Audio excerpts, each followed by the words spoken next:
Yo, live from the cutout zone. It's Ghost Set Killer, master certified, verified, glass tested and qualified. Welcome to Put 'em on the glass, no flippers, no hacking. Ghost Set Killer with the blade and the tape. You looking to compete? Are you thinking about competing in Auto Glass Week? Well, today myself and a good friend of mine, Matt Curbow, is going to dive in. It's a very long show, so be patient. Give yourself plenty of time to listen to it between jobs, whatever you want. But we're going to dive into what tools that we recommend to bring and how to get in the industry cheaper. We do believe there is a way that you can still perform this job at a cheaper rate. So please sit back, stay tuned, and enjoy. Hey everyone, this is James the Ghost Set Killer, and today we are going to be talking about what tools to bring to the competition. We have multi-medalist, special guest with us today. He's ran the gamut of he's competed in everything except for calibrations, I believe. But I also have competed multiple times. Today's guest, who is my guest today? Is that my cue? That's your cue, brother. My name is Mackenzie Curbow, or if you're the automated system that calls me Mackenzie. Either one. Yes, it does. Yes, I heard that the one day, and I'm like, Mackenzie, like what, like what's up with the Mackenzie? But yeah. Mac, as we know him, Mac Curbow. So everyone in the industry knows who this man is, but I'm going to let him run down through his credentialing right now. If he feels comfortable, if not, I'm going to run it down for him. So go ahead and give everybody your competition credentials, please. Okay, so competed for the first time in 2019. Took gold then. Followed up with the next year that we had the competition, which skipped COVID, went to 2021 and won gold again there. And then competed the final year before I was no longer eligible to compete in 2022 and took silver to Mr. Alfredo Calva. That was a blast. What other medals do you have, though? You have other competition medals, So right? I did second in repair and I think a bronze in repair. And then, all the participation medals. Well, but yeah, I have. I only did the two competitions. I only did the repair and the replacement. Of course, master certified auto glass technician. But notice it says 2011. Yeah, 2011 is when I started doing this. So, yeah, about 13, 14 years. Yep. So, yeah, nothing to scoff at. Yeah, he nothing has crazy. a little bit of credibility there. I got to compete against Mac every year but my last year. That was the year you won, correct? That is the year I won. That is the year I won. It was the last year I didn't compete against Mackenzie. So, yes, that is the year I won. I took third place in Orlando, the 21, where Mac won. But what Mac's leaving out is there was only one other competitor that won on the first time, and that was the first competition, which was Jeff Olive. Nobody else has come out and won it on the first go. So set your goals high, aim for that because it is doable. But what Mackenzie did was special. The run he put on was magnificent, has never been seen in our industry before when it comes to the competition. I mean, it took me 4 years to win it. And I went miss finals, third place, miss finals, then victory. And what I'm wearing here today, it just came in yesterday, is it's not been logoed up yet and it's not been embroidered, but this is the future 2025 champions pink jacket. That is my contribution to the competition. I gave out a pink jacket last year to Mr. Jorge Sandoval, and somebody will end up walking away with this pink jacket this year. So it just I'm going to get it embroidered up like I did. But what we're here today to talk to you about is our experiences competing and what tools we recommend you should bring to the competition, because you just never know. So go ahead, Mackenzie. Start it off with what tool list would you? What tool list did you use? What would you recommend for them? We'll just conversate after that. Okay, can we start with tools not to bring? Tools not to bring. Yes, let's start with tools not to bring, sir. Yeah, okay. Go ahead with that. So leave all of your digital crap at home, because you can't have it on the stage. So just don't bother. Go old school, man. Do paperless, or not paperless, do paper full. I should say. Like, just make sure you guys got all your paperwork in order, because that's the biggest thing. Is it seems every year we competed. I know you were the same thing with me, James. Is you come pre-prepared with all your paperwork, and there's always gonna be someone. Can I use my tablet? It's like, it says physically in the rules that you downloaded, dude. Not that you can't do that because you can't be connected, because someone might text you during the thing. And to be frank, when you compete, you don't have time to look at that kind of stuff. But I mean, still, like, dude, it's against the rules. So make sure everything's analog. Make sure everything's digital. If you got a watch, man, make sure it's not a Apple Watch. Like I always had to take mine off, which made me feel highly uncomfortable the entire time because I'm so used to wearing it. So, don't bring electronics on the stage. So leave it at home. Leave it home. And if you're like Mackenzie and myself, for your safe driveway time, or minimum driveway time is what it's changed to, is for your minimum driveway time, I always glance at my watch. So what I did was I got a hygrometer that had the temperature, humidity, and time, so I could look at, or wear, like he said, wear yourself an analog watch. That way you can look at it, and when you look at it, you can be like, oh, hey, this is the time that I set the glass. Yep.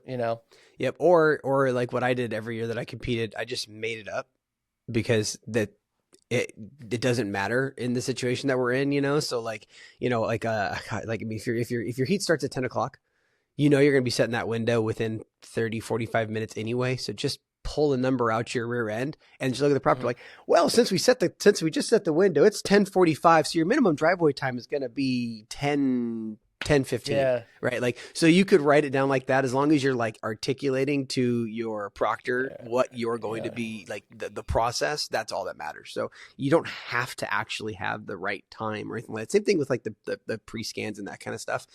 Just say that you did it and pretend. Like that's actually one of the funnest parts about the whole competition for me. It was like 90% playing pretend.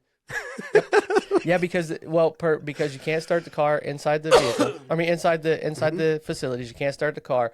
So you have to mock test all of your electronics, test your radio, test your horn, test your wipers. You have to pretend all of that stuff. But one thing I will say is, if you're saying that you're doing a pre-scan to the proctor, either make sure they're writing it down, or write it down on your paperwork that you turn in to the proctor, to the judges.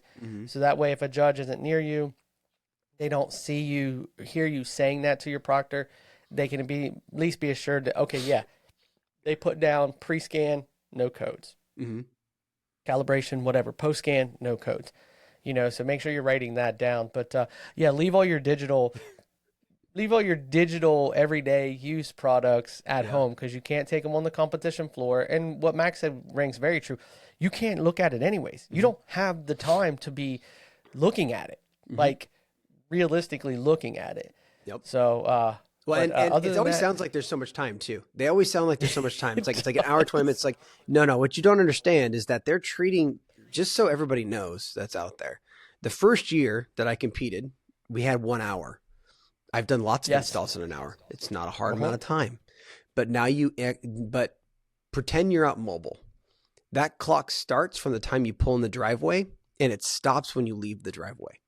So now add all the other crap that goes into that, you're talking about your pre-inspection, dealing with your customer, wrapping up with your customer, pretending to take payment. Like, all of that stuff is a factor that you are judged on, because it's the complete package, right? So your 45-minute install now just took you minimum an hour. Now add all the stress and all the anxiety of being surrounded by people and having, big scary judges in lab coats stare you down the whole time with clipboards. So you're and cameras. And cameras. Oh, yeah. And the cameras in your face, which I did not see at all the first year, which was a blast. But going back to like the whole pre-inspection thing, I will tell you guys this: have a separate spot on your pre-inspection form for a post-inspection, because if you read through your guys' paperwork that you got, you are required to do a post-inspection, and you need to document it. So just make sure you have all your documentation there. You need to perform it, not just document it. You need to perform it, even if you've already written everything, and you need to take that customer that final walk around for the post-inspection, because that is one thing that the judges are definitely looking for 100%, is not that you said you did a post-inspection, that you actually performed a post-inspection with the customer. So make sure you read those packets. Those packets are vital. Like, don't take it lightly. Like, myself and Mackenzie. I don't even know that you read your packet the first year. It was like coming I into did. the. I did. Did you? Oh, Okay. yeah, Okay. I did. Okay. Yeah. No. I took it lightly. I didn't read it the first year. I glanced at it the second year. The third year, I kind of read it through. I had a lot of stuff going on the second year. Kind of read it through the third year, but my fourth year, I really read it through and then broke it down and made a cheat sheet for when I was practicing throughout the year.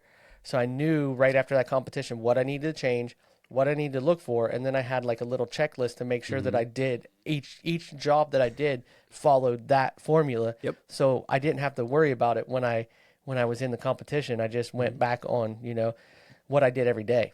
So, okay, so let's start now with the actual tools that we should bring unless you have something else that they shouldn't bring. Oh, don't bring stolen tools. Oh, Let's throw that in there. Yeah, If you let's have throw that in there. Yeah. if you've got a tool that you purchased on eBay, don't bring it, man. Like, don't be that guy. Don't be that tech that's got the safe light gear that's coming in because you purchased it. Like, the thing's stolen. If I bought a car that was stolen, it's still a stolen car. Just don't. Like, I know I know some guys like them. They're cool, whatever. But just move on. Like, you don't work there anymore. Cut the cord, man. Yeah, you don't. Exactly. You don't work there anymore. And also Mac is 100%. If you look at everything that you've signed back through your days of working there, when you worked there, that is a stolen piece of property. Whether you stole it or not, doesn't matter. Somebody walked off with that, five-fingered it, and they definitely are selling it to you under false pretenses. So if you're competing in a worldwide competition,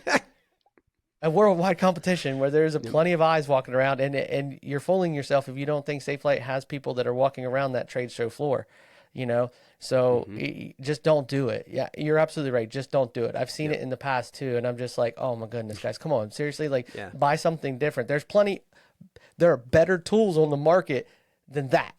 Yes. I mean, don't get me wrong. They're great tools. I'm not taking anything away from the tool set that they have. They have a great, simplistic, very useful, very to the point tool set. They do. I mean, you can't argue that. But there are better tools on the market. So get the better tool on the market. Yeah, do not bring stolen tools. That should be a no-brainer, but the fact we have to say it means that we've seen it in the past. Yeah, it's pretty it's pretty comical, and it's pretty common, and I get it. You're used to what you're used to, but at a certain point, if you're going to go out and you're going to be be independent. Like, be your own man. It's like it's time to leave mommy's house and go out and do your own thing. Like, it is what it is. I mean, I got to call it like it is, man. Like, I feel for these guys, but like you said, there's better tools out there, and honestly, some of these better tools, man, they're good priced. Like, they're not expensive. I know, like, when we get into talking about number one tool to bring, my favorite one is one of the cheapest cutout tools that you could purchase. That's not a cold knife. So yeah. All right, so let's go into it. Since we've covered the tools not to bring, don't bring stolen tools, and make sure you're coming up with analog. Go analog. You got to turn all this in so it's all evenly judged. That's why. Because if you had a digital, there's so many you can doctor a digital document so much even after you've turned it in, kind of thing, and then so just everything's analog. So make sure you're on that. Okay, let's start with the toolbox. Toolbox. Let's start with the toolbox. Yeah, let's start with the toolbox. There's plenty of those modular boxes out there. I am a huge Milwaukee guy. Everybody that knows me knows that. So let's see. You're gonna go pack out, aren't you? Oh, of course I'm going to go pack out. I mean, it's not a bad box. I got not a better one. Box. Okay, so this one here is the setup that they have for mechanics. You don't have to buy the 366-piece mechanic set, but it will have your sockets, your wrenches, things that you should normally bring, but it'll have overkill. But a base, the rollers, the 2-drawer, 4-drawer, and 3-drawer on top with a nice open top box. That's what I came with every year. Not every year. I lied. My first year I came with a U.S. General box from Harbor Freight, a blue one, the 5-drawer. I came with that the first year, and then every year after that was these Milwaukee pack outs. I switched after that. So I think this is a great box. You definitely have the DeWalt one the DeWalt makes a nice box. S&K Yes, makes they that nice do. modular Yep. that nice modular box. The It's DeWalt one's more nice because based it's on long. Like you can get they're longer. It hurts me to say yeah, that because I love Milwaukee. I'm not a huge DeWalt yeah, fan, but they have yeah, that longer box. And every time I see it in the store, I'm like, come on, Milwaukee, let's go. Catch yeah, up. yeah.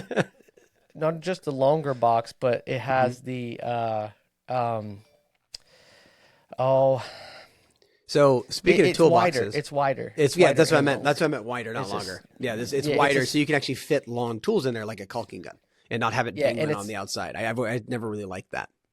it's more stable. Hmm. To the point that sometimes rolling it in and out of a facility with those smaller Milwaukee wheels that are closer together, you will tip it Hmm. because I've tipped mine many times. But Yep.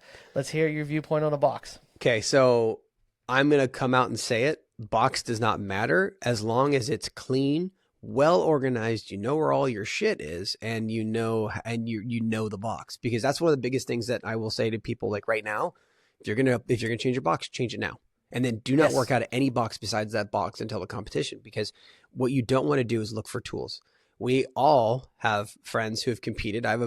James, you and I have a mutual friend who competed in the first year, who went with a whole new setup and couldn't find his extractor blade because it was buried all the way at the bottom of his setup. And it cost him the Yeah. competition because he could not Cost get them. his Yep. window out in time in that 1 hour time period. So make sure that whatever box you guys have is going to actually be one that you're comfortable working out of and you're used to, and all of your tools are in there. So what I did the first year is I didn't think I could take my big box.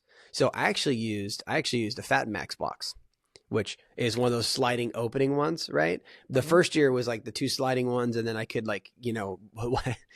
I've always been very inventive, so I had the sliding box, and then what I did is I took the bags that you use for buckets, right? The Mhm. little Yeah. hanging bags, and I actually Mhm. riveted those. Actually, I drilled holes in nut and bolted them all on the whole inside, so I had pockets to put all my tools in, and then I made a custom socket holder.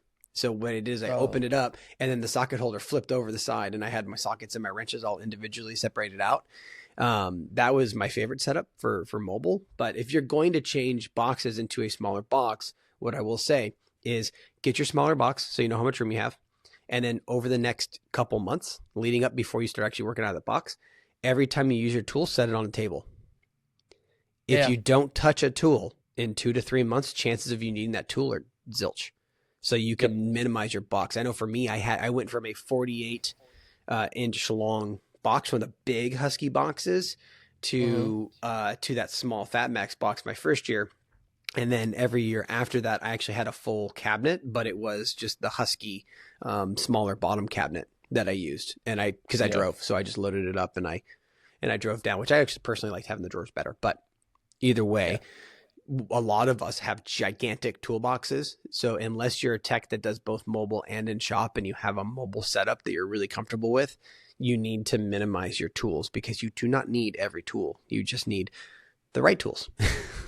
Yeah, yeah, the right tools. And starting like, the Milwaukee Packouts, whatever box, Mac is absolutely right. Make sure you're starting now and you're using it through the competition, because of the fact that you will have those times where, you're all ready to compete, your skill set's there, everything is lined up perfect, and then you switch because you need to take it, you need to transport it, so now Mhm. it's in a smaller place. And then it's buried under something that you can't, or forbid you left it in the hotel room to where you can't find it, and then you absolutely need that tool Mhm. for just getting in there. I would make sure I wouldn't bring any SAE tools. Bring all metric, and I would start with I would Dude, who bring carries SAA tools anymore in this industry? Come you on. would be you would be surprised. You would be surprised. I'm just telling you right Seriously? now. You'd be surprised. Yes, you would be surprised. So I would start with five mil socket, and I would go all the way up to 15 Oh, on okay. quarters, and then I would start with 10 and go all the way up to 19 on 3/8.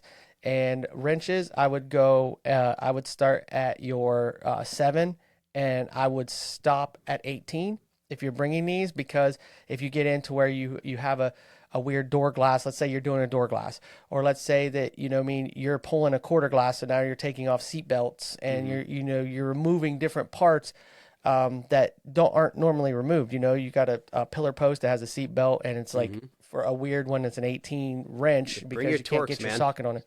Bring your Yeah, Torx bring your too. Torx. But I will say, I would start lower. Whole rail. I would start roll lower on your shorties, on your quarter inch shorties. Start 4, 4 millimeter. Oh yeah, 4, 4.5, millimeter? 5, Okay. 5.5, 6, 7, 8, Okay. all the way up. Yeah. Oh yeah, yeah. Okay, so start at 4 and go on all the way up. I like that. And then I would start at I'd start at T10 and go all the way up to T55, maybe even 60, Yep. depending on what you may need for a seat. If you have to remove a seat or something, I would definitely go that route. You don't need a ton of wrenches because wrenches are something we don't use a bunch, but I would still have some. Yep. And that's why I wouldn't start all the way low. But you're right on the quarter inch. Start at the 4, 4, 5, 5, 5, 5, 6, 6, 5, and 7. And once you hit 7, then you can go in whole numbers, 8s, 9s, 10s, all the way up. But at my quarter inch, I'd stop at 15.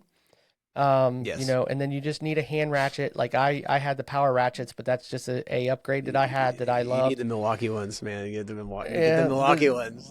That makes They're life so pretty much easier. good. Yeah, and make sure you're bringing your Torx, and then make sure you're bringing a P2, a P3, whether it be a drill bit P style or actual screwdriver style. I would bring one slot head screwdriver or flathead screwdriver, however you want to say it. I'd bring one of those, just a medium size in case you need it. Definitely bring all your pick tools. Your Let's general talk hand tools socket that you brands may for need. a second. Like if we're talking like Okay. hand tools and stuff. Like I know a lot of guys are gonna go, oh, I need Snap-on or I need Mac tools or I No. need this, I need that. I'm gonna tell you guys right now, the best set of sockets that you can buy is going to be a mixture of Harbor Freight for the deep sockets because they've got a great metric set of deep sockets that has everything you need for your quarter inch and your 3/8 inch.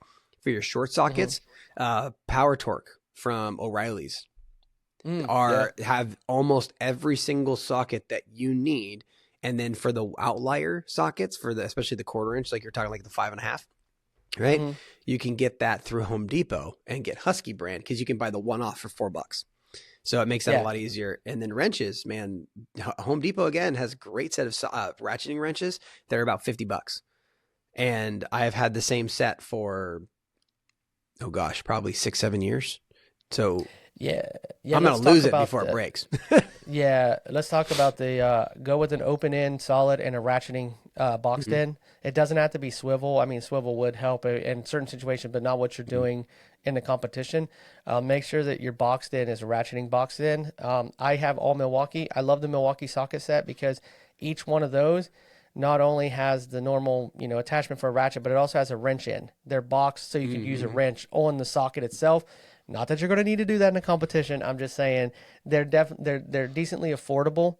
But as far as by decently affordable, they're only $200. No, they're not that much. Not that much. No, they're not. They that can much. get up there. But they can get up there. But what you're looking at is you can easily get your competition box at Harbor Freight, pretty much. Other than your specialty tools, everything can come. Dude, from Harbor you can Freight. get a lot of Harbor Freight specialty Plastic tools price. too. Let's be honest. Like they've got a lot of stuff. And I'm gonna be honest. To me, man, like the designer tools are the same as a designer car. Like we all know the dude driving around the road in the the Mercedes and thinks he's hot shit. Like that's how I look at some of these toolboxes. Because like don't get me wrong, if you have a brand that you really like and you really enjoy the quality and you want to spend, like there's nothing wrong with investing in your craft. But there's also nothing wrong with being cheap and cheerful.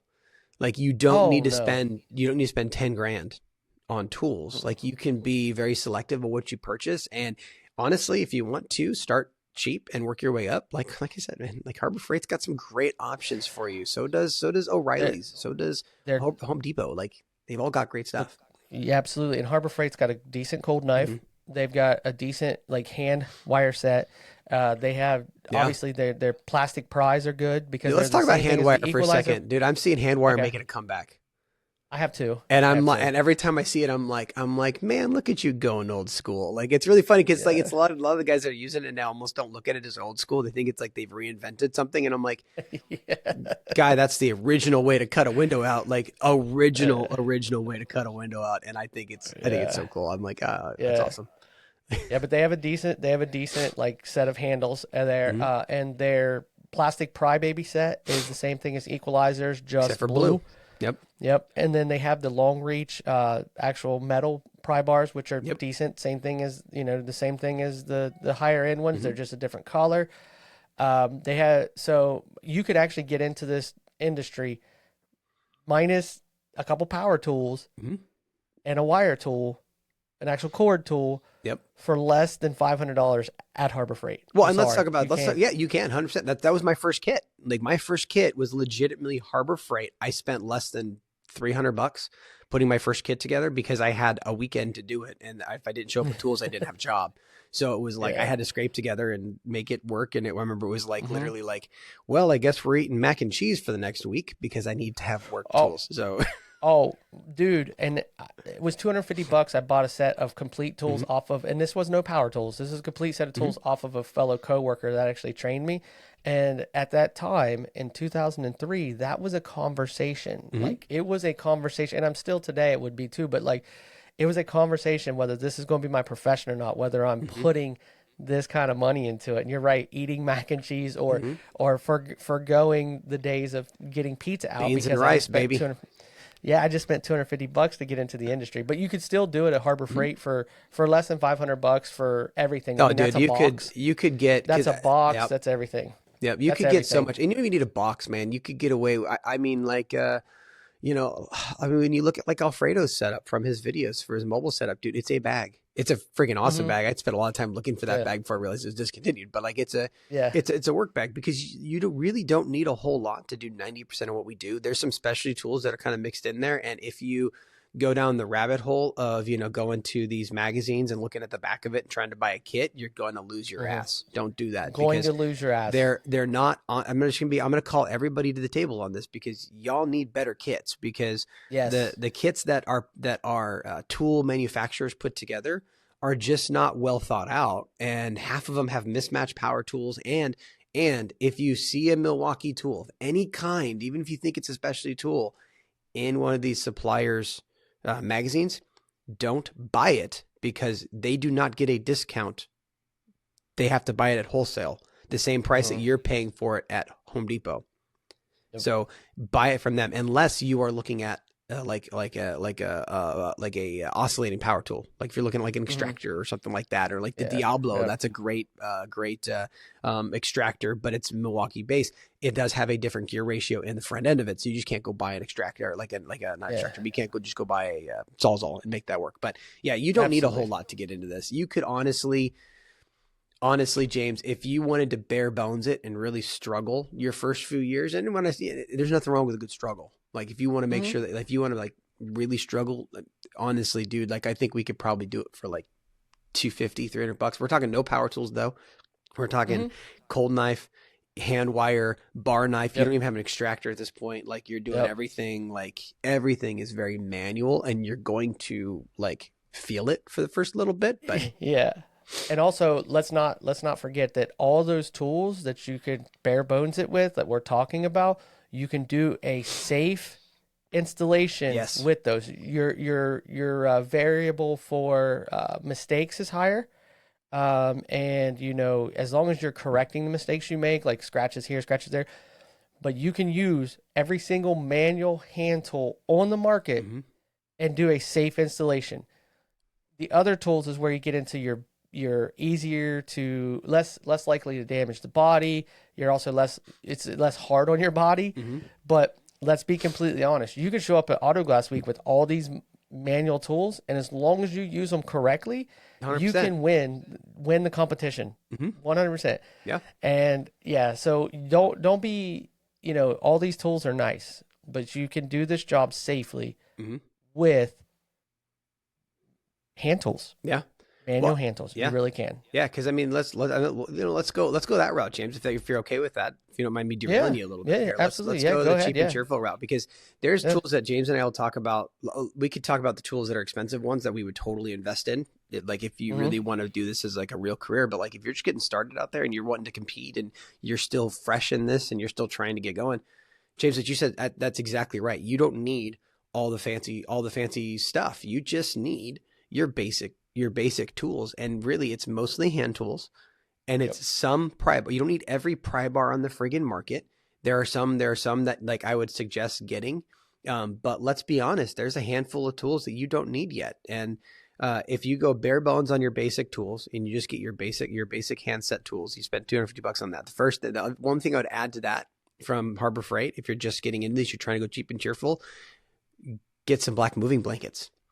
You can throw those over the seats. You can throw those on the hood. You can throw those on the fender. And this is coming from a guy who makes covers on the side for people. Yeah, but you have to have professional is vehicle protection. Yes. And vehicle protection looks the best in customers' eyes, even if it's black moving blankets. Someone who used black moving blankets and canvas drop cloths for years. I mean, years until I got my set of covers that you made me. For years. But be protecting the customer's vehicle. And he's absolutely right. These moving blankets are cheap. You get them in there, you throw them over.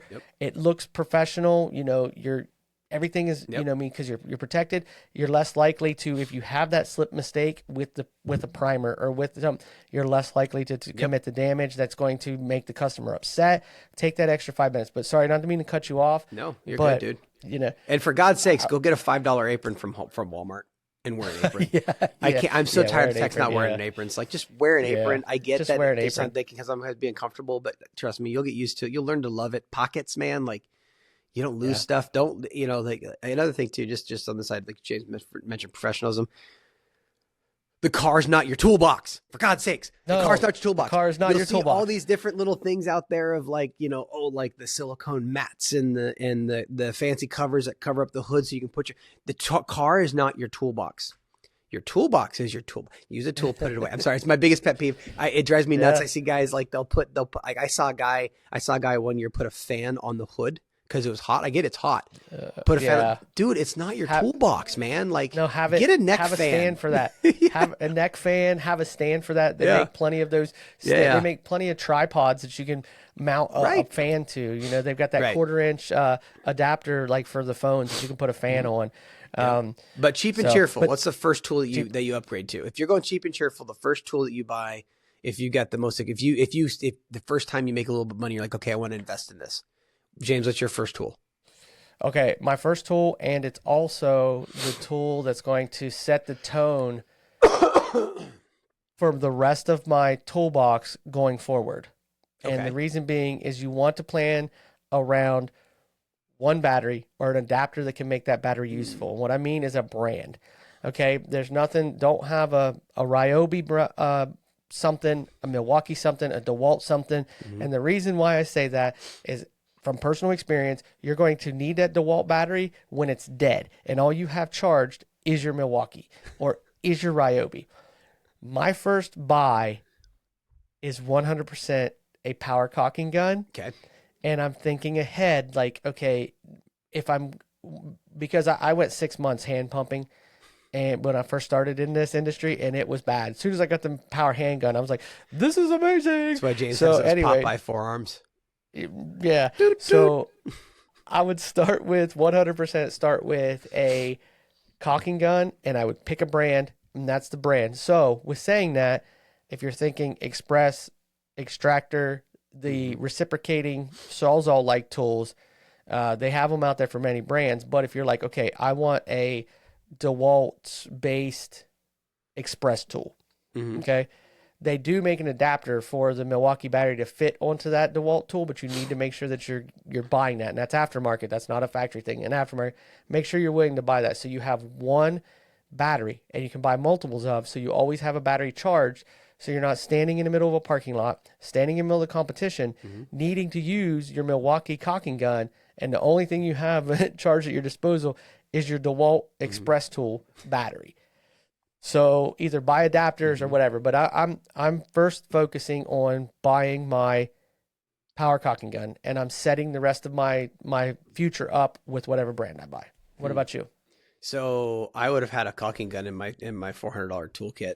I would have sacrificed something else first to have a caulking gun, but that's just me. I hand pump too, and my wrists are all fucked up from it. But, okay. I thought we were sticking with manual. But no, you're right. You're right. Yeah, if you've got manual and you went really cheap and cheerful, no, you're right, man. Because your first thing should be a caulking gun, and it should just be whatever brand that has that you feel has the best options for you down the road.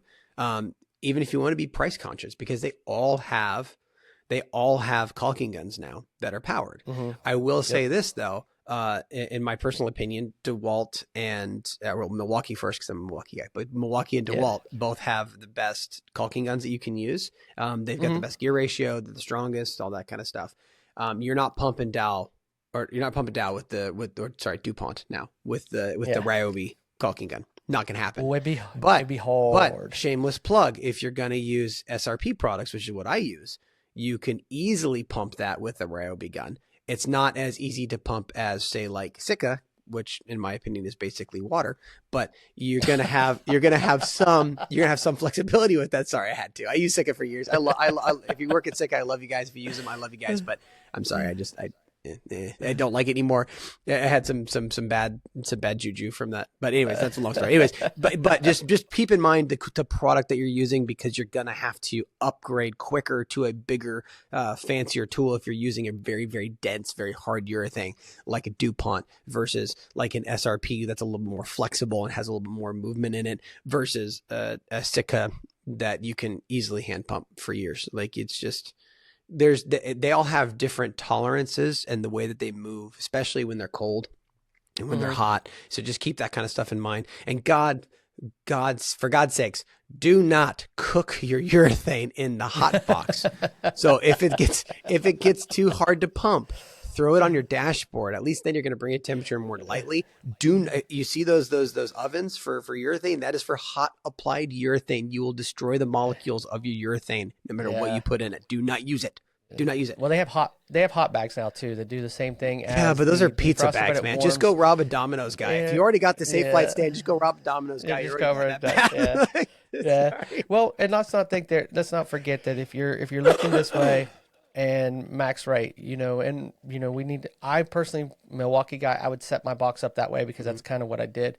But if you're looking and you're wanting like something that's industry specific, and you'll pick your power tools later on. Power Push has a decent gun. They have a really nice gun. The new one's really lightweight, and a lot of technicians love that. But that battery is not a battery that is compatible with other power tools. So for me personally, until Power Push starts making other power tools for our specialty industry, then I'm probably not going to. I'm with you on that one, because when the first power tool I ever bought was a caulking gun.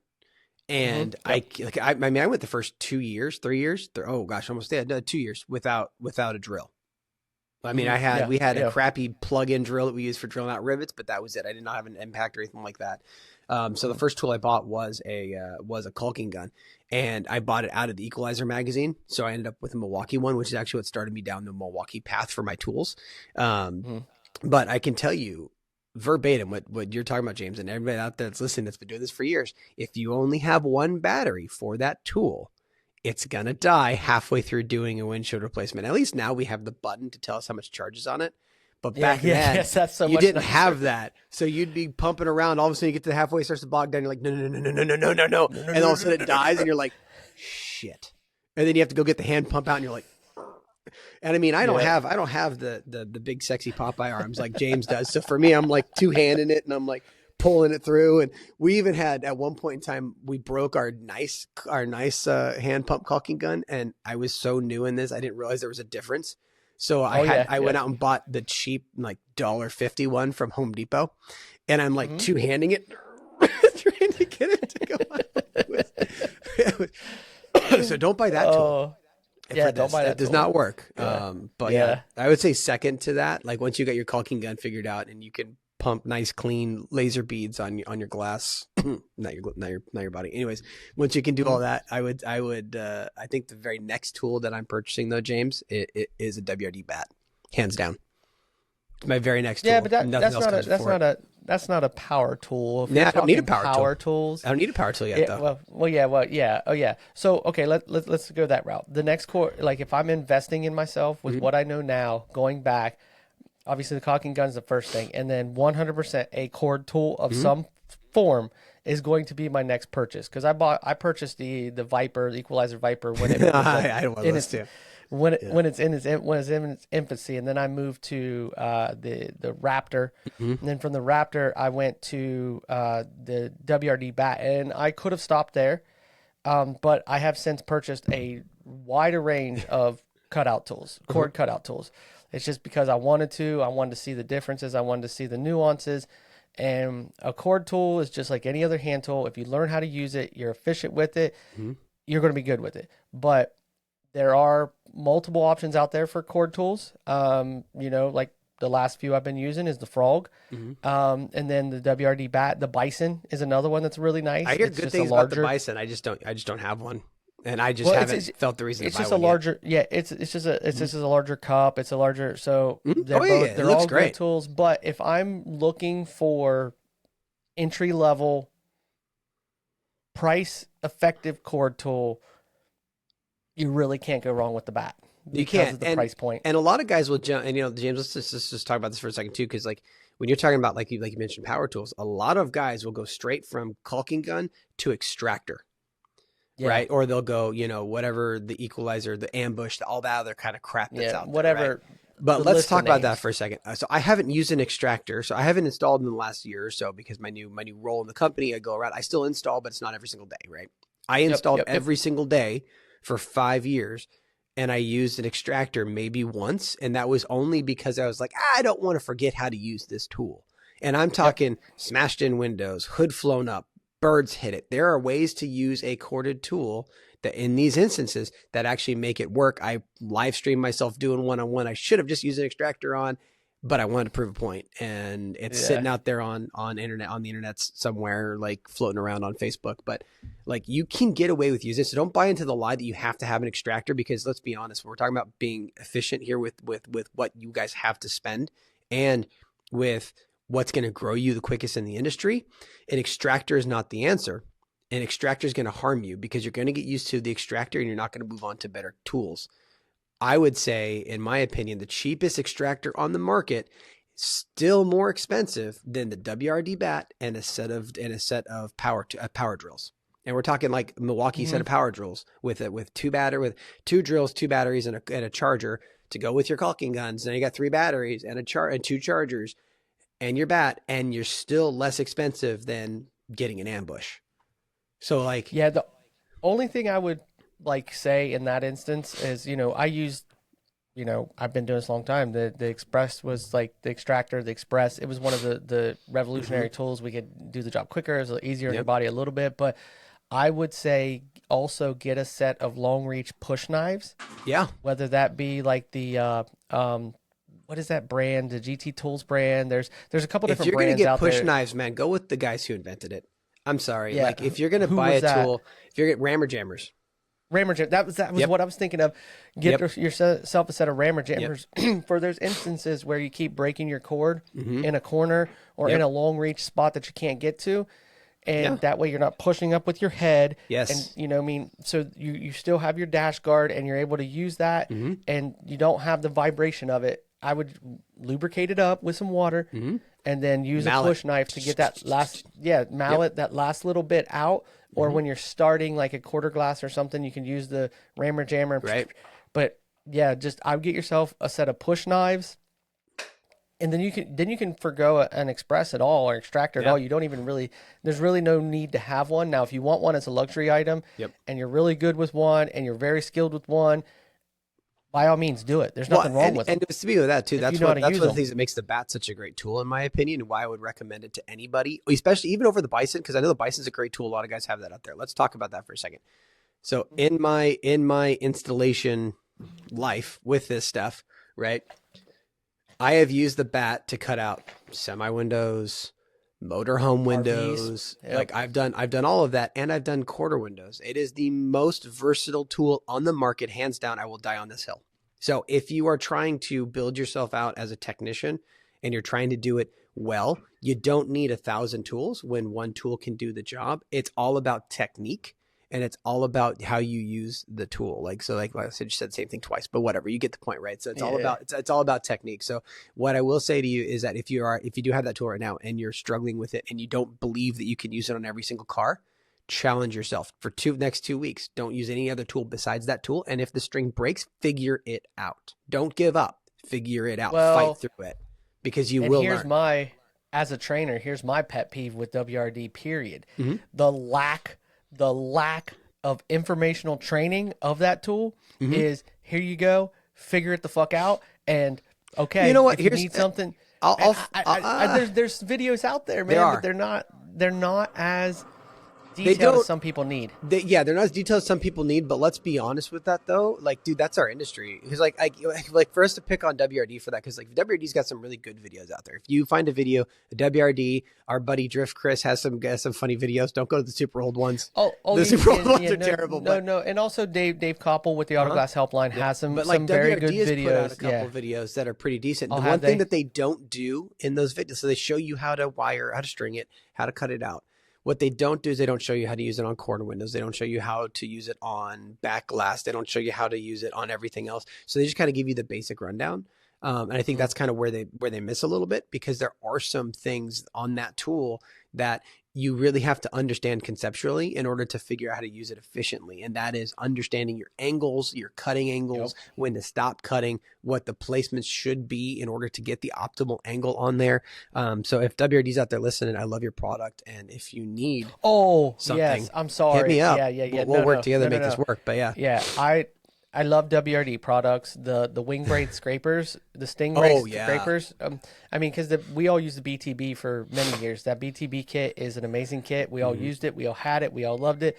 But when it comes to the wing blade scrapers, the WRD wing blade scrapers, their dock tool, their dock cutout tool is amazing. I like the spider.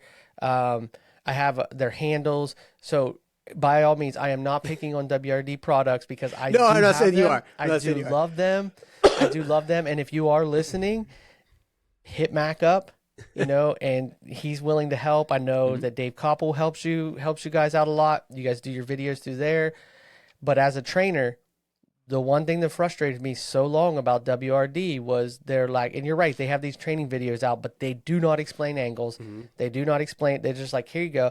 And there's certain situations on certain windshields, you know, until I talked to you, I didn't realize there was 4 positions for that damn tool. I only thought there was 3. I think I'm the only one that uses 4 positions, to be honest with you. I don't think I've seen anybody else do 4 positions. But after talking to you and you actually hitting me with that, I know most people use 2 positions with it, and that's way too. That leaves you for way too many. Yeah, it's way too few. It leaves you for too many chances for a mistake. But the 4 position that I've learned from you is phenomenal. Yep. That tool works amazing. But the fact that you had to tell me that I couldn't go somewhere and figure out from WRD, so. And if those resources are out there, please, someone link it to me, because I have not been able to find them through any of my searches when I first got the tool all the way through. Just so we're not picking on WRD for lack of training on this, let's look at every tool out there. The original cutout tool that you were just talking about, that was kind of a game changer early on, was the extractor. Yeah. There was no training on the extractor. So now you've got just this giant paddle aggressive tool, and you're just down the bottom. I mean, like anybody that's out there using extractors, like I know that there's guys out there that are like freaking Picasso with those things. And I was one of them back when I was using it, where you could cut out a glass to body and not nick a single thing. Like, I know you're out there. I know you exist. I know you're gonna probably hit James up in the comments and be like, oh, you could do it. Think about your customer perspective, right? Take all of your industry knowledge away, right? When somebody's using that aggressive of a tool around something like their car, are they comfortable in that position? Now you get a wire tool out. The wire tool, not only are they comfortable with, because they don't see any potential for damage, even though we all know that it still has potential for damage. I'm not saying it can't damage a car. We've seen the guys that cut the pinch weld off the bottom. I've also seen guys that cut through the pay pillar all the way down with the extractor. So they both can jack up a car. But at the end of the day, like, customer perspective is there. So like, when we're talking about investing in tools and the tools you should bring to the competition, bring a wire tool, leave your extractor at home. And frankly, you should be proficient. I would leave it at home. I didn't bring it. I did not bring it a single year. I competed. I did not bring an extractor. Only thing I brought was the push blades. I brought the push blades my last year, but I didn't have them before that. And that was because I bought them after my Jimmer. Yeah. I always brought my cold knives. And the first year I had my Express in my box. I never used it, but I did have my Express in my box the first year.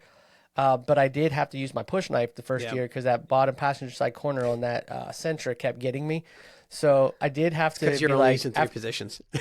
Exactly. I was only using 3 positions, and it got me. But I immediately, once it broke the last time, I took it down. I went and got my push knife, and I pushed that last little section out, and then I was out good. But Well, I've let's always talk brought my about push that. knife. If we're talking cheap and cheerful and everything like that. Like, again, though, I still wouldn't bring an extractor. And I wouldn't even, like I said, even have a push knife. What I did bring those, I brought a cold knife and I brought a bar knife. Because early on, we used bar knives before we used the extractors. Yep. And I would argue that if you really care about like not like causing no damage to a car, like that, like that's unrepairable, leave the extractor at home and leave the wire tool at home. Because I'm a wire tool fan. I'm gonna say wire tool all the time. But if you're gonna sit there and tell me the wire tool is gonna damage a car, but the extractor's not, you're full of crap, because I've seen it in the market and cars have cut out. James, you and I just saw one we were trading together in Montana where a dude had cut all the way, not like one of our stores, but like a car came in and it was cut all the way down both sides because they didn't know how to use the extractor crack properly. So those tools can cause most damage. But at the end of the day, like if we're talking about a small spot, like you don't need big, fancy, expensive tools to get that small spot. You need a couple of tools. I mean, the cold knife still is about $35 for my favorite one. I don't like the big U-shaped one. I'm not a fan of it. I just don't like that I can't manipulate it as much, because I'll do a lot of this when I'm working with the cold knives on there to try and get the right angle. But I know a lot of guys love that big one. But you don't have to have big expensive stuff. The bar knives, you can get the cheap non-expandable bar knife from the original company that made it, Pipe Knife, for what, James? $100? Oh, less than that. No, I don't think it's that much. Yeah, they call different parts of the country call them different things. Bar knives, we call them long knives, but it's the same thing. It's a utility blade on the end of a sword, basically a baseball bat with a utility blade on the end of it. You know, back in the day, they used to take a piece of conduit and smash it around the utility blade and use it. But I think a pipe knife with the non-expandable, I think you're looking at $25, $30 to be honest with you. Okay, it's even better, because if you buy that same one that's non-expandable from the companies that ripped it off, you're going to spend twice that. This is my thing. This is my thing, and I'm going to tell everybody, just like one of the frustrations I have with our industry right now is how often we as technicians kind of flood to the companies that rip other people off. Like, if you're going to purchase something, you should purchase it from the person that invented it, unless somebody does it better. If somebody does it better, then that's something, because that's the free market. That's how it works. But like, honestly, if we're talking about we're talking about things like the extractor was not invented by equalizer. It was invented by the extractor. That's why we call it the extractor still, right? They kind of took, they've said Band-Aid. Band-Aid is not a name of a product, it's a brand, like same thing, right? But like, let's talk about like if we're talking about like the push knives, right? That was made by rammer jammers. They invented that tool. That's their tool. Pipe Knife invented that tool. The guy invented it, all that kind of stuff, but they invented that tool, right? No one's really made that better, unless you're looking at the ones that are expandable. Those are kind of cool, but I'm pretty sure Pipe Knife did that too. I don't think anybody else did that. But like, let's look at Rammer Jammer. Look at the ones that are out in the market that are the ripoff of Rammer Jammer. And I'm not going to call them out by name because that's not fair, but we all know who we're talking about. You got Rammer Jammer. It's all built in. It's solid welded. Their new model is one solid piece, which is pretty cool. It's a lot thinner. It's pretty slick, but it's a hard, stable, heavy duty blade that you can sharpen. All of the ripoffs they take their power tool blade and they shove it into a long bar that's made out of aluminum, and it's more expensive. So like, instead of supporting the technician that invented the tool, we flock to support the company that stole it from him and is doing their own thing. So they all have their own tools they make, and I'm not shitting all over them for no reason, but I'm just saying, as an industry, I think that we would do better as technicians to look for whoever came up with the concept, and if their product is still better, we should be supporting that person, not the person that ripped off. Because a lot of technicians don't have the money or the time to patent all this stuff, right? I mean, I think the only reason that like the Pro Set was never ripped off is because it was patented or patent pending, right? Like, so they actually went through it and they spent a lot of money to do that, because that's not cheap, right? But that's all out there. So that's going to be my little soapbox moment. So I'll get down off my soapbox here for a second and I'll leave it be. But that's just all I got to say. If you're going to buy a cheap tool, just buy it straight from the Chinese tool store and call it a day. Right, straight from the Chinese tool store. Okay, so we're gonna have our cord tool. You're gonna have your cord tool. Then you need to have your scrapers, BTB, long knife, the flat single edge razor blade scraper. Let's see, you got your scraper. I would almost argue, if you're trying to limit your tools, I wouldn't even bring the flat scraper. If you got the WRD, if you got the WRD wing blades. Now let me say why I say that. if you've got the two WRD wing blades, you'd be better off having two separate handles, one for the narrow, one for the wide. Because with how sharp they are around those corners, if you've got a wide section, you can just in sections, and because it cuts up the sides, it'll just trim it right off. You'd be fine. But that's if you need the extra space. But if you have the extra space, yes, flat trimmer for sure. Yeah. So once you get your trimmer, then you're going to have your caulking gun. Okay, this is where you need to really plan out your day. Okay. Setting tool. Yes. Or a helper. If you're going to take someone to be your helper, you just have to notify them at the beginning of when you're in your pre-judging meeting. You can't add one later, but if you're in your pre-judging meeting, they will ask you if you're going to use a setting tool or you're going to use a helper. Okay. Hand set it if you want. Yeah. Hand set it if you want. I'll warn against it. Yeah. I'll warn against it. I use that the pro too. set. Don't hand set. I use the pro set for one competition. And then I had a helper every other competition after that. And the only reason I went away from the pro set in those years, first year I didn't have it, but I had it the second year, was because when I was traveling to those competitions for those last couple years, my dumbass left it back at the shop for one of the other technicians to use because they had a big window that they had to set by themselves.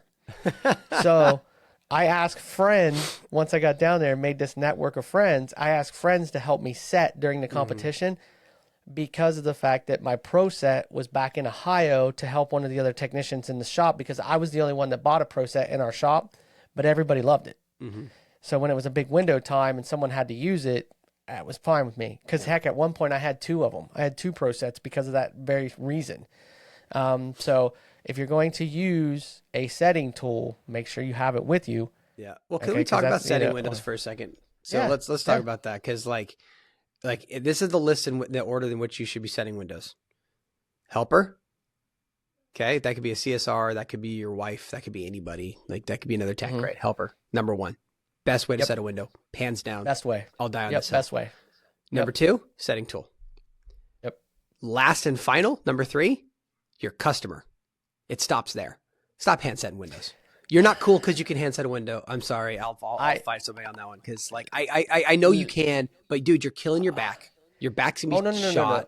Your shoulders are shot. You're over decking when you said. I know you don't like customers doing it. I'm just saying, like if you're stuck and you're out in the middle of nowhere, like I get it. I'm gonna hurt my back because of the fact that I will never. So I will. Okay, so early on, before we had a setting tool, I was actually taught by my original owner. Way back when, for the first company I started with, to have customers help me set big windows because we used a setting stick. Like we actually had a set. But when I say setting stick, it was not like the one you buy from Equalizer. It was a 1x2, right? Which we made. It was the sketchiest thing ever. And so when we had bigger windows and couldn't use it on, I had to ask for help. Now, mind you, I'm a small guy. I'm not big and strong like all you cool guys are that can hand set and hurt your back. But I will say which is like when I really think about it today, it's like, which is more important, right? Because we all know that when you hand set, you cannot set that window all the way down. You need to set that window straight in to get a good seal, right? So like that argument can be made that you're going to sacrifice your seal either way, whether a customer's helping you or you're hand setting. But do you want to sacrifice the safety and the seal and your back? I don't care about the seal when it comes to the customer. I care about hurting the customer because not everybody has the strength. Not everybody has the strength to handle a window. And I have actually seen, not been part of it, but customers who call back in because one of the techs had them help them set, and then the customer blew their shoulder out and had to have surgery. Okay, well, let me rephrase that. No, normally when I say customer, I don't mean like the little old lady that you went to their house. I'm talking about like the guy at the trucking company. Oh yeah, no. The guy at the trucking company, the mechanics. That's what I'm talking about. The guy at the trucking company. That. I don't mean I don't mean like Susie Soccer Mom or Billy Joe. I'm not talking about those guys because honestly, none of those guys have big enough windows you can't use. Let's talk about. So if you want to bring a setting system, just make a setting stick, man. Like if you're just getting started, a 1x2 is cheap. Get some hardwood though, like upgrade. Go spend $10 instead of $2 and get some poplar, and make it work. But yeah, your setting stick's all you need to be able to get started. There's a lot of other setting tools in the market that are a lot better, like the Pro Set. But if you can't afford it yet, go that route. Oh yeah, no, that there's some cheaper ones like that quick. That I'm digging the quick set. Like I've used it a few times. I have a quick set. I'm digging the quick set. I like that. The Pro 6 is a little bit cheaper. The Little Buddy's good.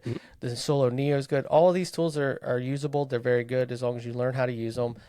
Each one of them has a training to them. Let me ask you this: if you could only the pick WRD one, ones don't. if you could only pick Pro one, set. Pro set, Hands me down. too. Pro set. Me Pro too. set. Yeah, the only thing I'm upgrading from the Pro set is that fit tool that Panther Pro makes because it takes all the weight. I don't like that tool. I'm not a fan of that tool. Once you well, I've used it. And once you get the hang of using it, at first I didn't understand the actual metrics of it, so I was being pulled in places. But once I understood to get it up high enough, get it set in the right position, that tool, like I've used it a few times, and because it takes all of the weight away, that would be the only upgrade for me. But if I'm picking one that I have to use, that I have to buy, I have to invest in, because like I do this for the rest of my life. I'm slinging, 8 windows a day for the next 20 years. I am buying a Pro set, hands down. Yeah, I think the Pro set, in my opinion, the Pro set is the best one. There's nothing wrong with the one that Panther Pro makes, which again, original maker of the tool. So shout out to them. Nobody else. Yeah. But like my only setback on that tool is that it's too like, again, it holds the whole weight of the window. It'd be really cool for like roof glass and that kind of stuff. I just don't like having to. I'm too ADHD to pay attention to everything. So if I have to focus on everything when I'm setting, I'm probably going to knock something over. So I would much rather just have something that holds the side in place. And that's where the Pro set really shines, because it really stabilizes it, holds it up. But yeah, you're right. Like either one of those are good tools, but you should be investing in a tool that's going to save you long-term. Or if you just always want to have a person there, whether you got a, teenage kid or, your wife drives with you or whatever that looks like. If your guy's a, so prior going around, a helper is the best. A helper is the best set, period. Yeah. And especially once you get into sync with that person and you have that communication, and there is no setting tool in the market that can duplicate two people on the same page that know how to set a piece of glass. 100%. And that's honestly my 2 cents with this. Like, so for those of you guys out there who don't know, I worked with my wife for the past, however long I've been doing this, since 2011, right? We've been working together in the same company, side by side for the whole time. And she was originally my CSR, when I was the technician / manager, all that kind of stuff. So we've set windows together forever. And frankly, if you and your wife have a good enough relationship to work together, my recommendation would be, if you are like a sole proprietor, guy rolling around, you're mobile only or whatever, you're trying to get your business started. If your wife doesn't have to work a separate job, she should be your helper in the truck with you. And the reason I say that is because when you show up to a customer's house and you are this like dynamic duo, for most of us, I'm saying myself included in this, I'm not really much of a people person, but my wife is. So I've got great customer service skills, but she can top off what I can do. So she can help balance that out. She can help out in a lot of areas, and she can cut my install time in half.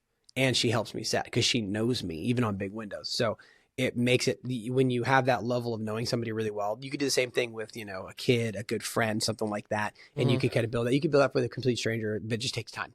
Right. But having that person in there, for those of you that are out there, like that are trying to figure out the difference between, you just got to make that choice on if you want to have an employee or you want to have a tool.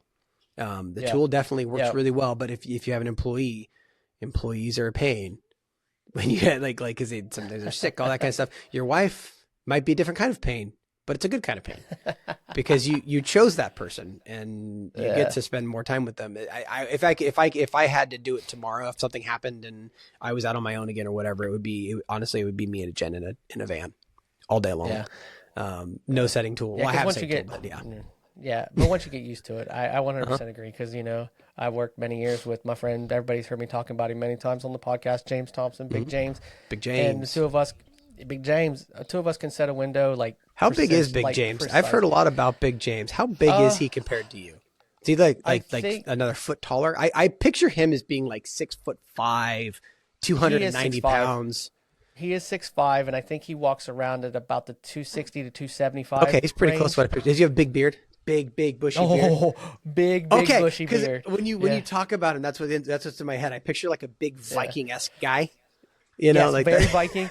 Oh man, I got to tell you a story off air about the Viking thing. So remind me, okay?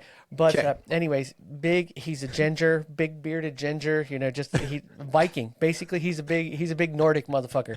You know, like his family came across on that first boat back in like The 13, first 19 boat. or Got something. it. Boat, you know, yeah, like the one that went to Scandinavia and all that kind of bull. You know, the Viking. So he came Vikings. over He on was the pilgrim. Raiders boat and just stayed. Yeah, yeah.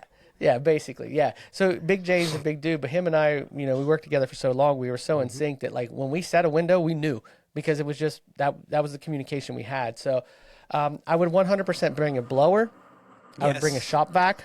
Let's see, I'd bring a blower. I'd bring a shop vac. I'd bring car covers.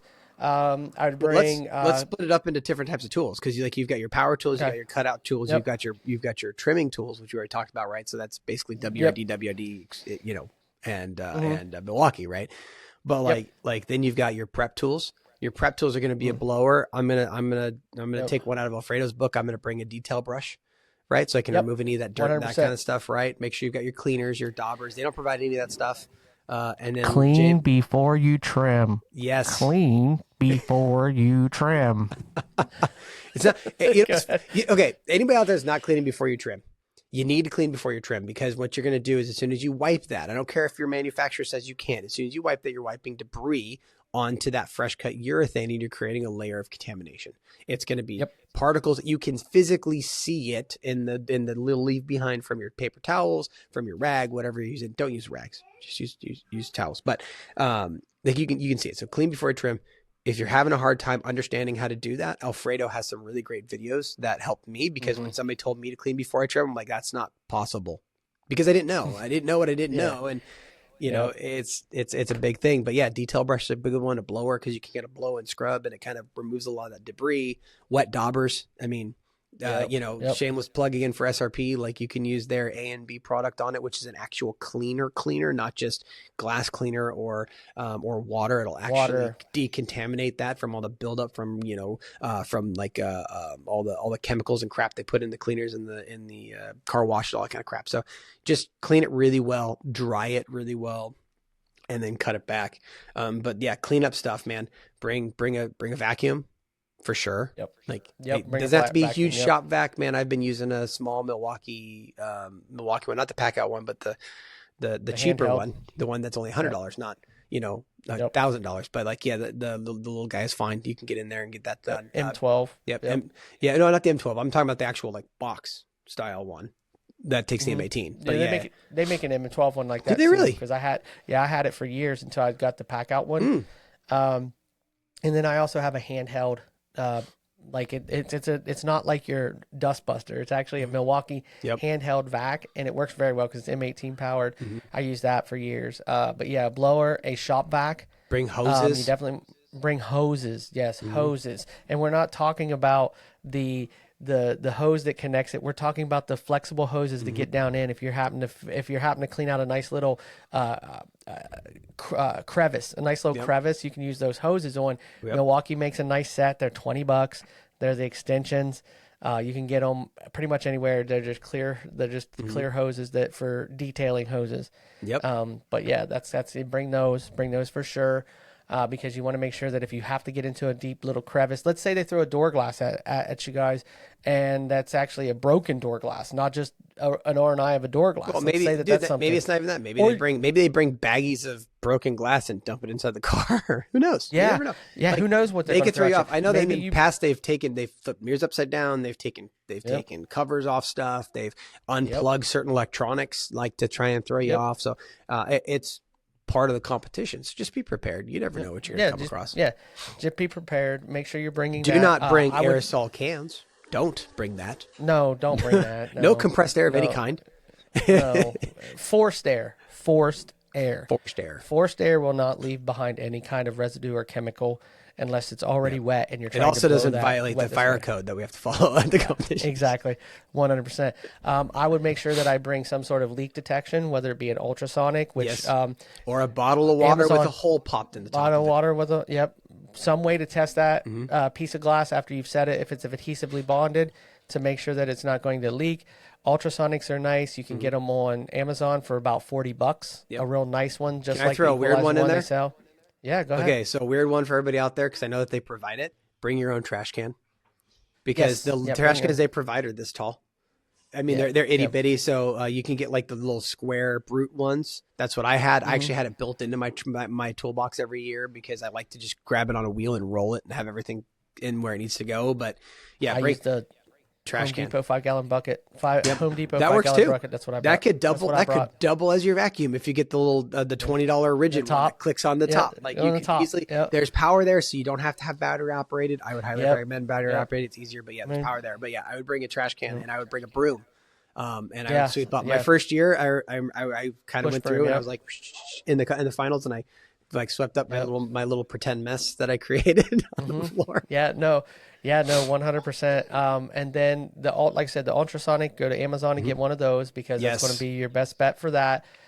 Make sure that you're bringing a multimeter. And here's why. If you have any electronic leads, whether it be on the glass or like the new glass has one, or even you have to take out an R&I, like you're testing a back glass, you need to be testing for continuity to make sure that that part is not broken before you start. If you have a heated area for the camera, you need to Yes. test that. If you have a heated wiper park area, you need to test that. If you're dealing with a back glass, you need to test the defroster. You need to have a multimeter and know how to use the continuity testing or resistance testing with ohms. You need to make sure that you're testing that. You can also, if you have a heated wiper park area, you could turn the defroster on, test the voltage coming out of the plug that goes into it, just in case you want to eliminate that. But have a multimeter. Harbor Freight has them for $3.99. Yeah. It doesn't need to be anything fancy. The simple thing to have. You don't need to have anything Yep. too crazy. And James, you're 100% right. Multimeter, test your electronics before and after, with the exception Yes. of the windshield, because you can't exactly test that Yeah, after, unless it's a heated Yeah. little hood vent thingy, which would be a yeah. nice little touch for somebody to do that. But I would not Yeah. recommend it unless the camera's plugged in. So most times we covered. Yeah. So, Yeah. that's kind of a little tricky, but on the back window for sure. Test it when you're done, before you put the pillars back on. Go through it. And again, you don't have to turn it on, and actually, because you can't turn the No. vehicle on, so you can't really do a real test. So in the competition, just play pretend. For anybody out there that's got daughters or whatever, just pretend like just it's a play tea pretend. party, and just be like, Oh, and if you don't know how to test a defroster lead, you turn it on. Okay, if it's in the car, you turn it on. All right, you place positive on one side, the ground on the other side, and then you start at each lead, and it should be at 12 volts. And then as it descends towards the other end, which is your ground end, it'll work its way down to 0. If at any point through that it goes 12, 0, that's a break point. That means that part's bad right there in that little section. So that'll either need to be fixed, or you need a new piece of glass. Or if you're running all the way down and it goes, 10, and then it's a 0 at any point, that means there's a break in that line. So you just start on one side or the other, and you just have it on voltage, okay? And then that's what you do. Yep. You The know, easier way to you do could that go- too is the same you thing. can You don't line have to to run line them with down either. continuity. Yeah, you don't have to go all the way down either. You could just go at the beginning, 12, middle, 6, 12, 6, Yep. 12, 6, 12, 12, 6. 6. As Yep. long as it's 12, 6 all the way down, you're going to be okay. If it's Yeah. 12, 2, we've got a break right there. Or Break if right it's there. 12, Yep. 0, then you know that there's a problem in that lead, and you can dictate it, and you can notate it, and you can be like, hey, Mr. Customer, sir, you've got a issue in your lead, and you want to make sure Yeah. you're notating it on your pre-inspection. Paper and inspection, yeah. Tell your proctor or you could- who's your customer. You could put it in the audible continuity test, and you can go line by line and make sure Yeah. that you have the beep, boop, boop. You don't have to start it. You just go line by line, one into the other, and make sure you have that audible noise. Hey, there's no break in that line because there's continuity, there's resistance all the way through. Good to go. So anyways, just for your information, this is going to be a 2-part series, by the way, Matt, because we're at an hour and 12 minutes already. So I'm going geez. to break it down. So Okay, that's just to fine. let you know. Yeah, That's just to fine. let you know, I'm going to break it down. So, but then, have your multimeter. And if you're not used to using it on every single car, Start I using it in every single recommend- car. well, but I also recommend putting it within your toolbox somewhere that's in the line of sight. So every time you walk to your toolbox, every time you walk around the front of the car, you glance over at your toolbox, you see that as a little reminder in your mind. I need to do that. I need to do that. And make sure you're leak testing before you put your moldings back on. Yeah. If your windshield has molding. If Yep, your windshield side has moldings. moldings, yeah, side No, we're not moldings, talking about the ones cowl that are panel. pre-attached to the windshield. Yeah. We're talking about the side moldings, cowl. Like, Yeah. before you assemble, close the doors, Yep. do a quick Yep. leak test. Because in all reality, like the way that it should go, at least for me, the way that I did it was I set the window. I finished my deck. I'm happy with the appearance of it. I grab my ultrasonic leak detector. I go around, and then if I hear some kind of a sound, I can deck a little bit more, and then I can test. Bingo. And then it goes away. And then usually if you hear a little bit of sounds because you just quite didn't deck it enough, or if you handset, you over squished a section and pulled it back, and now your urethane went from this to this to this. This. Yep. Yeah, no, and you just got to deck a little bit further. And yes, Mac's right. As soon as you get the set, you get your alignment where you want to, and now you've decked the windshield all the way around. Grab your ultrasonic, throw it on the dash, throw it on the back deck if you're doing a back glass, and test it. Mm-hmm. Anyways, learn how to use the tool as well. There's plenty of videos on it out there. So ultrasonic, multimeter, you got all your little hand tools. Cleanup tools would be the shop vac. You need your forced air blower for cleaning up the.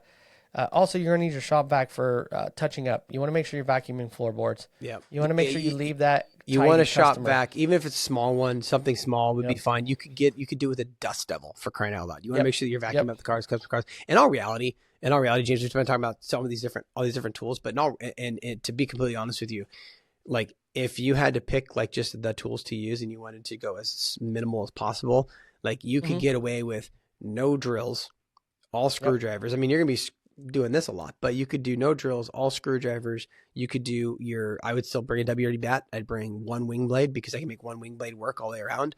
I wouldn't even bring a blower. I would bring a hard plastic detail brush and a paintbrush to brush it out of the way. Because it's going to do the same thing as a blower. And I would bring a little, like a cheapo dust devil. I mean, heck, you could get a Ryobi caulking gun and a Ryobi little dust devil vacuum, and you'd be less than $150 or $200. You can even go with that old school whisk broom, the hand whisk broom, and the dustpan that they used to have for the cars. You could even do that if you want, because you're cleaning up your mess. You're cleaning up, and it's better than when you got there.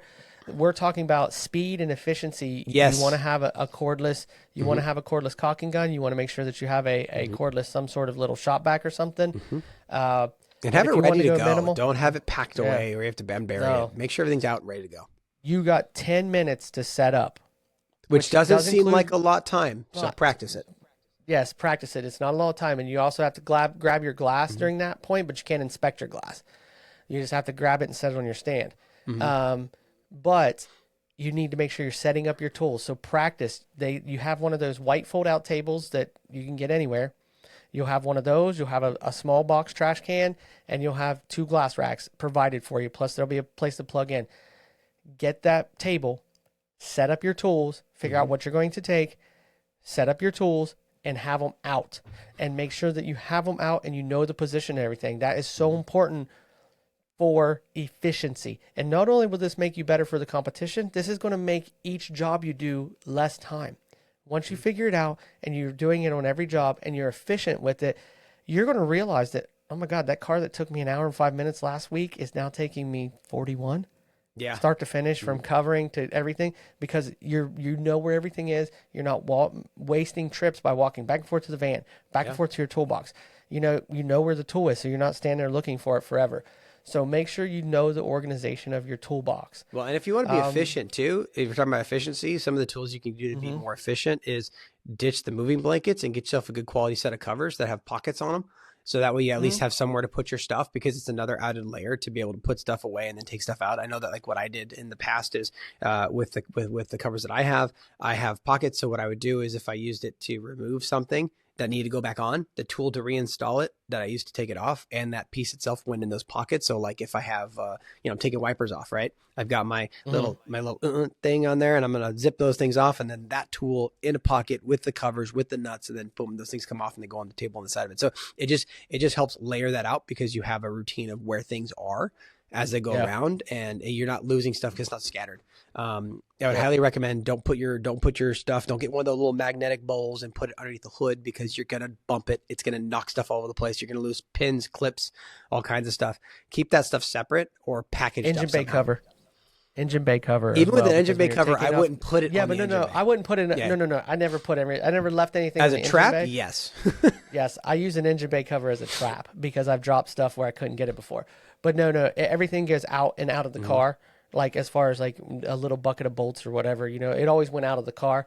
So let's switch now. We know kind of what we're bringing. We're bringing our hand tools. We're bringing, we're keeping it as minimum as possible, but we're bringing what we need. Mac's right. If you don't touch a tool for 3 months leading up to the competition, don't bring it. You're going to be working on newer stuff. They're not throwing you a 67 Volkswagen door glass or convertible awesome. quarter glass.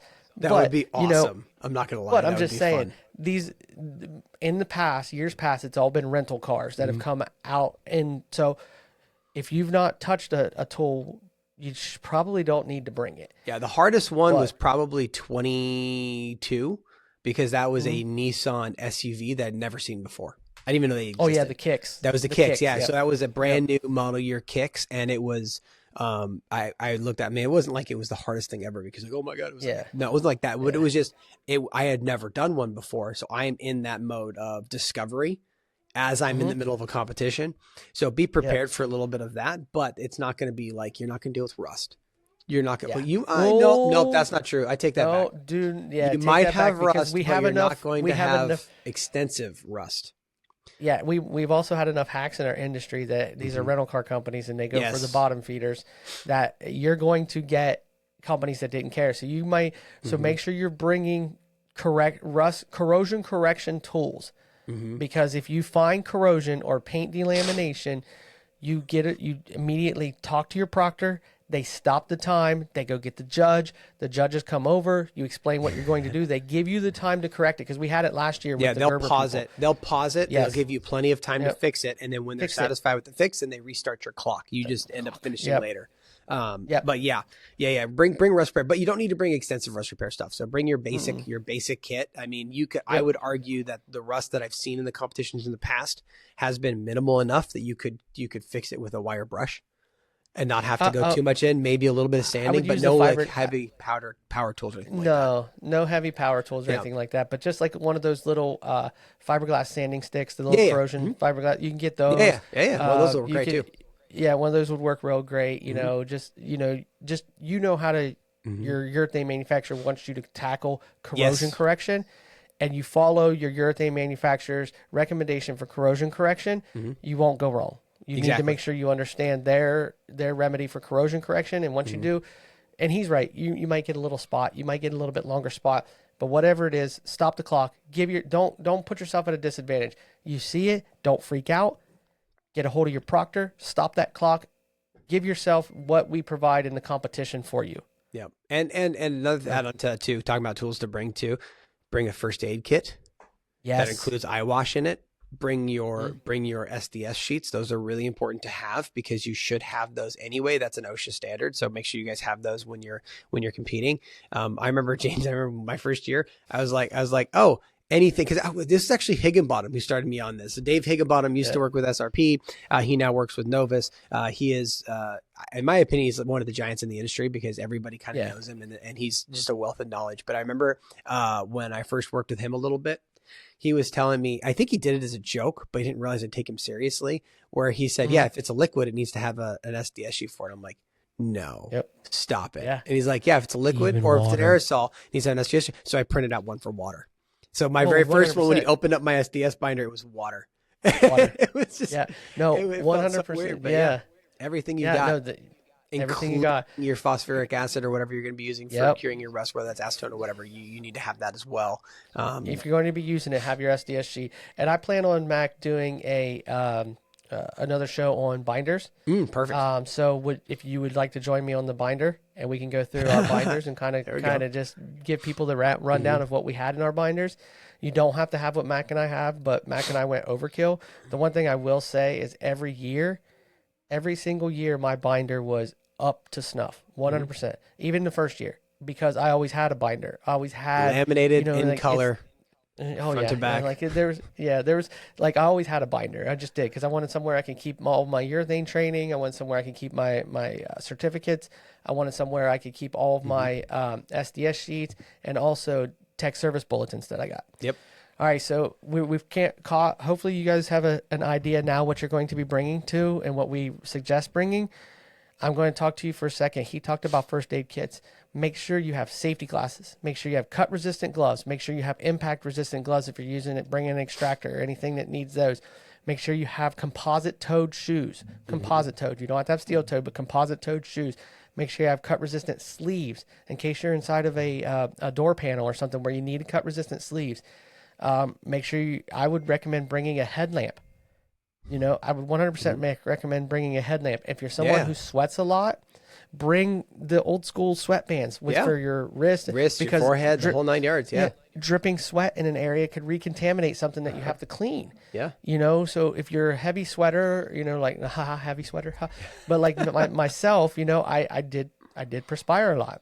So I always had inside my gloves, I always made sure that, and I had a towel that it was designated because all my towels were color coordinated for outside the vehicle, paper towels for inside of bonding area, and then exterior vehicle is one color, interior of the vehicle is one other color, paper towels for bonding surface, and then I had another color for myself when I'd have to stop and wipe off my forehead, and it was kept in separate areas. They weren't even close to each other. Yep. Get a golf towel for that, though. Get a golf towel for that with a carabiner. You can click it to your toolbox, and then you just there, and then you just dry your hands in between changing gloves.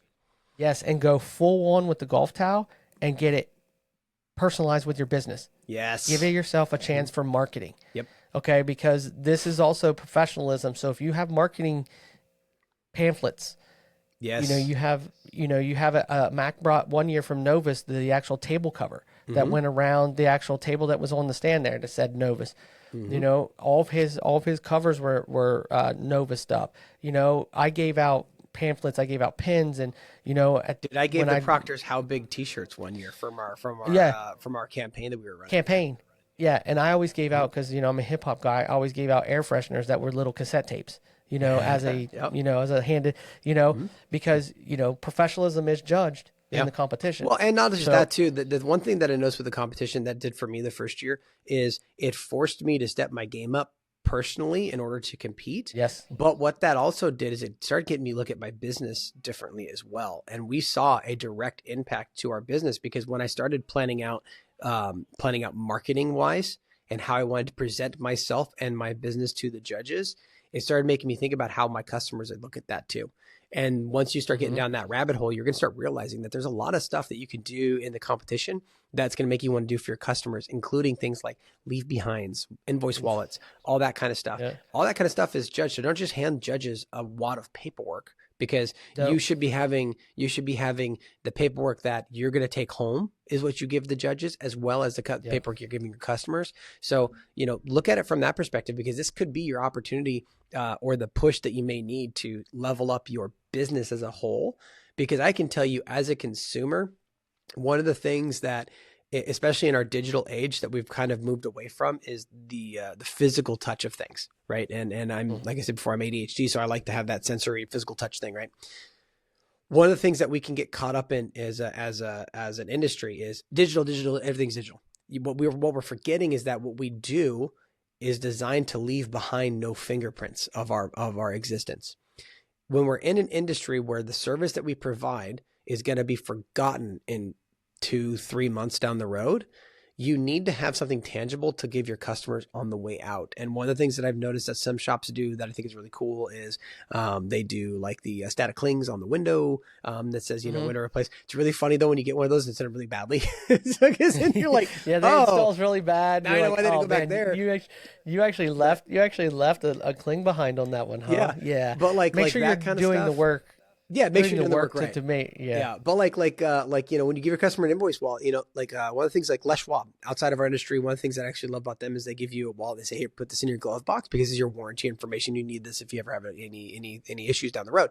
But it prompts you to put it in your glove box, and every time you write through the glove box, you see the Les Schwab tag. So it's like it's like almost like that long-term marketing. So eventually, if you do that kind of stuff, you stay front of mind with that customer. And if you did quality work and they saw you do quality work, not busting out nasty power tools or, looking like a slob when you're there, but if you're professional there and then you have those leave behinds that will be popped up in little points for remembering it, then what'll happen is if they get another damage, a rock chip or a broken door glass or anything like that, they're going to think about you. And you're going to have return business, because one of the biggest staples that we should be focusing on our industry for quality is return business. And we don't focus on that enough because we have it in our heads that auto glass is a once every 5 year thing. It is not once every 5 years. No, it is a windshield you should be replacement could be once scheduling every 5 years, but you're doing chip repairs for that customer. You're doing door glass for that you customer, should their daughter's car, their mom's car, like all kinds of stuff. Yeah, you should be scheduling yearly safety inspections of that windshield, which is that's checking a for nice chip- little upgrade. checking for chip repairs that you could potentially remedy, making sure that you're just looking over it and like, okay, I'm not seeing any delam in the glass. I'm not seeing anything, basically it gets them back in your door for a conversation to keep them fresh. Keep them fresh in your mind. So when something does happen, let's say you get them in, the inspection's great, no chips, no sand pitting, no nothing. You can't upsell anything. You know what I mean? Then you send them away with a little parting gift and thank you for your business. And we appreciate you letting us check it out because we just want to make sure that, your safety, that you don't have anything hiding anywhere, blah, blah, blah, blah, blah. And then the next time they get that chip, they're like, "Oh man, I need to call Speedy. I need to call Speedy Glass. Yeah. They did my windshield. They did a safety check. Oh my God, let's call them and get them out here. Come in, go in, or whatever." So, in my opinion, you need to be scheduling those things. You can offer all kinds of safety inspections for people just to keep them fresh in mind. Child safety seat inspections I've seen at auto glass companies. Just overall inspections. A free diagnostic scan every 6 months. You have a scanner, just offer them a free diagnostic scan every 6 months so they can check the health of their vehicle, and then while they're in there, it be like, takes hey, 5 minutes to do a diagnostic scan. Let's be honest. Yeah, 5 minutes to do a diagnostic scan. You print it out, you give it to them. While they're in there, they're looking at your new setup. They're looking at your branding. They're looking at your, hey, let's check out and see if I have any chips on my windshield while I'm here. Maybe something I don't see, or maybe something, or man, my wipers aren't working quite right. Hey, we actually sell wipers. If you would like, if they're not wiping correctly, let me see if I can get you set on today. While you're offering a free diagnostic scan, why not offer a free diagnostic scan every 6 months to returning customers? You don't have to do it for everybody. If someone's already paid you money, that could be a return customer. That's my soapbox. You can leave all that behind with the your leave behind for the proctor so the judges can look at it. Yeah, at the very least, leave business cards. Yes, leave them a business card. At least leave a business card. Don't leave a headshot because we don't need that. But leave a business card. One of these days, if we ever do a returning champions competition, we should require glamour shots. But they have to be done in like an '80s theme. With the wolf and the moon in the background. I've already got it set. If they do a returning champion thing, like they ever do a demo or a actual competition where it's returning champion, I hope they pair 2 champions up just to kind of reduce the number of cars. Because if they do, you and I are knocking it out of the damn park. No offense to any of the other champions. I'm just saying when it comes to razzle dazzle and showmanship, I think that we're pretty much going to be, Well, I think that would be like the last tip for that too. Things to bring to Auto Glass Week, right? Bring yourself. Like you are unique. You as an auto glass technician, you're unique. You bring something to the table that no one else can, and that's not. And let me be honest with you, being fast is not unique. Being proficient is not unique. There's a lot of guys out there that are good at what they do. But what is unique about you is how do you change the industry? How do you adapt it? How do you deal with your customers? That sets you apart from your competition every single day. Do that. Like be you. Don't try and make yourself something different for the competition. Come and be the best version of you can be, and that's how you're going to win because you're not reshaping yourself to fit the mold. Like James, you accepted the award in a pink suit, for crying out loud. Like be who you are. Okay, so with that being said, I 100% agree with Mac on this one, and we're going to leave you with 2 stories, okay? And the stories are the time where we were being ourselves that stood out in the competition to each other, okay? And I have many of Mackenzie Curbow, but I'm going to go back to the OG 2019, him and I's first year competing. All right, I'm standing off to the side. I'm watching him set up, and I'm like, oh, my God, this guy, Guy's good. So I watched the Heat. No big deal. You know, I didn't make the finals, but I go watch the finals. And he goes, "Oh, hey, ma'am, just want to let you know that on this back glass, we found out that there are 2 clips missing in your headliner because the judges removed them or whatever." And he was like, "So what I'm going to do is I'm going to go ahead and I've already contacted my head office and we got those on order. As soon as they come in, I'll be coming back out to put those in for you. I just wanted to let you know." And I was like, that motherfucker right there, he does that every day because you don't just say that. You don't just say that. You know, normal person that doesn't do that stuff every day would mark it down and be like, "Okay, so we noticed you had some clips missing. I just wanted to bring that to your attention." No, he's ordering them for him. He's coming back out. He's reinstalling. And I'm like, that level of customer service, you don't get. And honestly, that made me want to be better. Okay, well, let's talk about customer service. Okay, the story about James here in the competition. So I think it was 2020. It was 2021 because of right after COVID. And I mean, wherever you're at on the COVID thing, you know, I'm not going to get into that here or anything like that. But it was funny because it was the first competition, and we were kind of like in this weird in between of like, do we mask? Do we not mask? What we do? You know, but it came down to whatever it takes to make the proctor or the customer feel comfortable. That's what I'm going to do. That's what I chose. And James did the same thing.